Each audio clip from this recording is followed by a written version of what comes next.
After years of sitting with people in therapy, I have become convinced that our lives are shaped less by dramatic moments than by subtle psychological forces we rarely notice.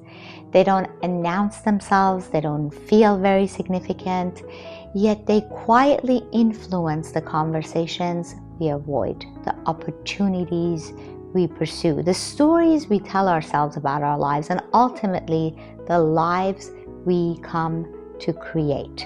Hi, I'm Dr. Shahrzad Jalali, clinical psychologist, and today I want to explore one of those forces, emotional momentum.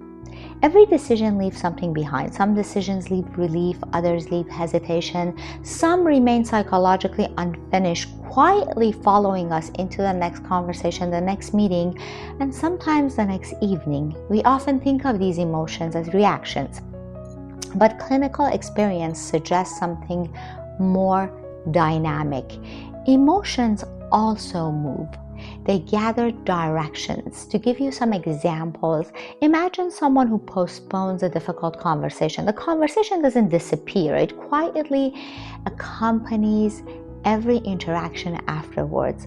Or someone that finally sends the email they've avoided for weeks. Externally, almost nothing really changes. Internally, something becomes lighter. So through self-efficacy, behavioral activation, and agency, actions can change our expectations and our mode of being. Each completed action teaches the mind that movement is possible.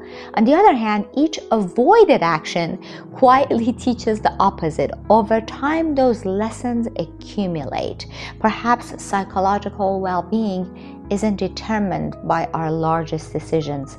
Perhaps it's shaped by the emotional direction created by hundreds of just ordinary ones.